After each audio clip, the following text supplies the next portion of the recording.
Hello there. Yes, it's a church, and yes, we're sort of here to worship, because today I'm meeting a Hollywood legend, the king of the action flick, and owner of the longest and biggest name in the movie world, Arnold Schwarzenegger.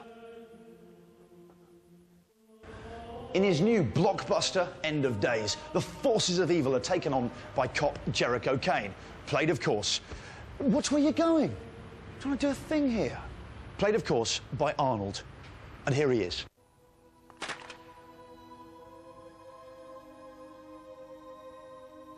Please, God, help me. Give me strength. 1,000 years you have awaited my return. Behold, you have failed.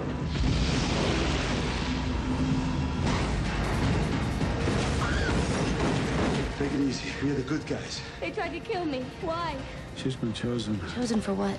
If the Dark Angel consummates your flesh with this human body, then he unlocks the gate of hell. The Dark Angel is loose!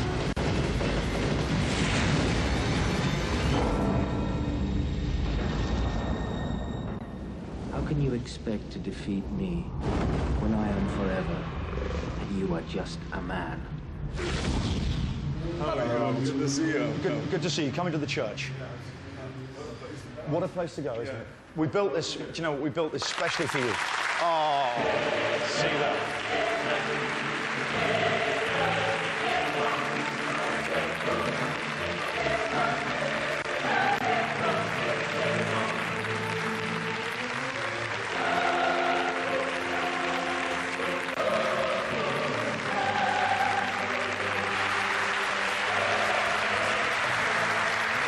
That's a little reception. Yeah. Unbelievable. Look at this. I know, what a reception. Great-looking audience. I like that. They're a good-looking bunch, aren't they? Oh, look at this. The women. There's a lot of the women. Yummy here. for the tummy. The women, Nice. There's women there, there's bodybuilders. There's everything here. Okay. And some really good friends from way back. Camera one, stay on them. Anyway, Well, do you know, we'll be talking to those later in the show. Exactly, Perhaps yeah. you'll wish you hadn't encouraged us to talk to those. They might have spilled the beans. that's Do you know okay. what? In one word only, how did a small-town boy from Austria become one of the most famous people on Earth? Why do you want me to say it in one word? One word, Arnold. I don't stay with your rules. Dream. Dream. Dream. I was poor because I didn't have anything. I had no money, I had no things, we had no TV, we had no refrigerator, we had nothing as kids. But I was rich because I had a dream. You had a dream. I had a dream of becoming the greatest bodybuilder, and I had a dream to use bodybuilding as a means to get into films. But I had no idea that it would go as far as it did, that it would go beyond the body roles, beyond the muscles, and then do movies like Terminator, Predator, End of Days and stuff like that.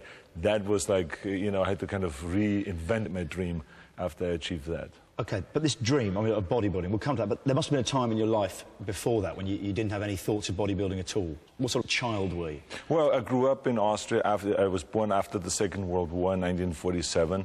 It was poverty. There was no food around, really nothing. And I think that was the reason why I developed such a tremendous desire, a desire to get out of there, and a desire to make it in life, to achieve big things.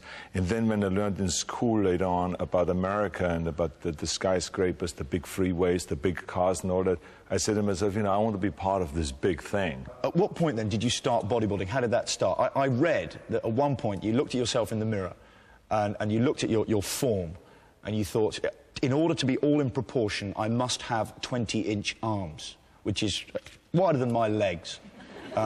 Which kind of seems, you know, I thought I wasn't having it 15. I mean, just talk us through that moment, which is actually the most crucial moment almost in your life when you decided, I want to be a bodybuilder. How did that come about, that day? Well, it was, you're talking about when I looked in the mirror. Yeah. And I looked at myself naked. And I looked down and I said to myself, this is all out of proportions. I do the same thing myself. Yeah, I'm sure you do. Yeah, exactly. So I said to myself, since I was a man of perfection and of symmetry, it was very important to me to build the rest of the body up to that level. And then eventually, after 10 years of training, I got to that level where I really felt, so now there's the perfect situation, perfect body, the symmetry was right and all that stuff, yeah. Okay, because your parents, I gather, were quite disappointed because they actually wanted you to be a footballer. Is that right? Well, I mean, it's natural when you're a young kid and you're 15 years old and you say to your parents that you want to be the greatest bodybuilder in the world and you're going to eventually become a movie star and a millionaire. You know, that they have a tendency of taking you to the shrink, you know, the psychiatrist, and they analyze your mind and what's going on up there. Maybe you're very sick, you know, and they were just, you know, walking away like this. Oh, poor boy. I'm worried about our kid. He wants to build himself up and go to Hollywood, you know. Exactly. So it's very unusual then, amongst your contemporaries. Everyone was basically, you know, laughing at me, at those ideas, and which was okay for me because there was one thing that I had, and that is a very clear vision of my goal.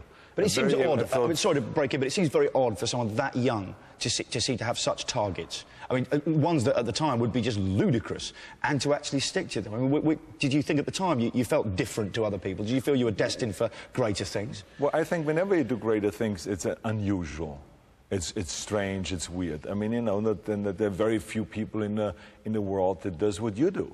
If you would have told your parents when you were a kid, that's what I want to do, I'm sure your parents would have said, I mean, I don't know your parents, but I mean, they would have said, you know, honey, why don't you just go to school and relax and do your homework and don't talk about those kind of things. Yeah, but I mean, you know, read your Bible, son. Exactly. Yeah, right. So, you know, it's always odd for a parent. It's the same, you know, when I'm sure if my kids come to me and say to me something odd like that, I maybe would react as a parent like that. Okay.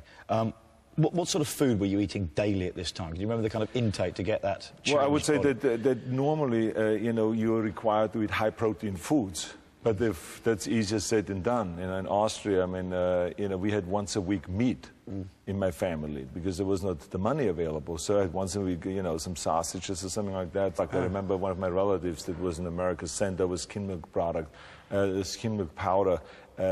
After the Second World War, my mother stored all those cans, and so I used those cans. They had like 40% protein. So I made protein drinks with that, mixed it with milk and raw eggs and all those kind of things. The kind of mixed drink that you see in a movie in the beginning and the end of days. Oh, that's actually. the most disgusting drink I've But ever that's seen. the way it was. Then we put some liver pills in there and stuff. You even liquidized pizza in a drink, and no one does that. Exactly, yes. And yogurt and Pepto-Bismol and all those kind of things. Even I thought that was genius, actually, putting the indigestion thing in a drink that's going to give you indigestion. I thought that kind of worked. Just in case. Yang there, yeah. Just in case there's Fantastic. indigestion.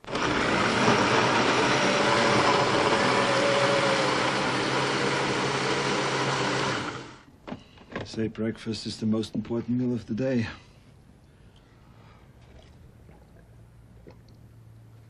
Oh, I'm good.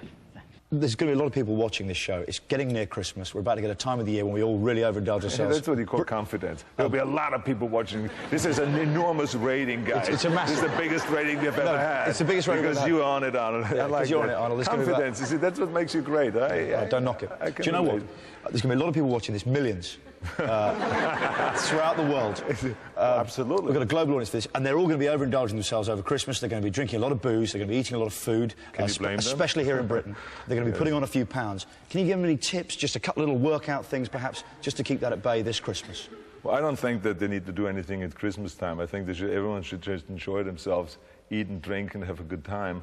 And then after, when New Year comes around, they should set a program of reducing that extra fat that they've gained. But I mean, they just want to have a good time, you know, and for Christmas, so do I. Okay. I'm going to have my Austrian schnapps, I'm going to ski down the slopes, and I'm going to have a great time. So Arnold says, put on weight over Christmas and have lots of booze. That's it. Have you ever been out of shape in your life? Has there ever been a time in your life when you thought, oh, I've got to get back down to the gym, I've really let myself go? Well, I think that it's a very difficult thing to answer because, in a way, even the day when I won the 7th Mr. Olympia title, I felt like, you know, I was not in great shape. So I was always so hungry for perfection and so hungry for being bigger and better and lifting more and performing better and all those things. I think you need that in order to be successful, in order to really be extraordinary in the profession that you do. If you're happy with just anything, it's not going to motivate you enough to really work for it. And I think it was a big plus, and I think that all goes back to my childhood, you know, for growing up in a little place with nothing. Whereas my kids today grow up much more comfortable, with money, with a totally different upbringing. They will most likely never have that drive, that hunger, and that need for being successful. Okay, you moved to London. A lot of people don't know this. You moved to London. Why did you come over here originally? Well, London was the place where the Mr. Universe contest was held. Well, let's see some memories of your time in London. Have a look at this. There was this big Austrian boy in a fawn corduroy suit, sitting over it. Very short, wasn't it? Trousers up halfway up his calves. And I said to Arnold, "What's the matter with you, boy? Why are you sitting on your own?" He said, "I don't know anybody." I said, "Well, it's all right, son, you know me now," and shook his hand. And I said to him, "Would you like to come over and enter a show and train in my gym?" He was a real hick, you know, he was a young boy from the country, but he used to love to train here because it was the one place that he could really get a pump.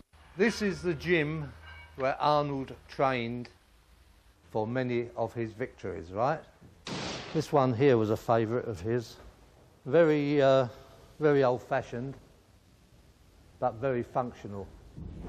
Arnold had a struggle to get into it, but we used to lever him in and then make him do it, okay? Now on there we've got probably 30 pounds. When Arnold used to use it, he would use a minimum of 300. It's one of the most important rooms in the place because this is the feed station for Arnold. It was necessary for him not only to train like a crazy person, as he did, but to be fed every hour. And then always before bedtime, he would go on the scales because the aim was to put a pound on a day. And if that pound hadn't been reached, heaven help me, because that meant more feeding until the goal was achieved. We used to have a bed settee here, big bed settee, which after we'd sat and talked and practiced posing or whatever, we would open and Arnold would sleep here. When we became friendly, he used to come back several times a year to us. Wag would arrange a series of exhibitions around the country for him so that he could earn some money and also promote himself. And of course, he used to do shows for us in Stratford Town Hall or Poplar Civic or whatever. And then the first stop on the route, on the tour, would be with my mum and dad down in Portsmouth.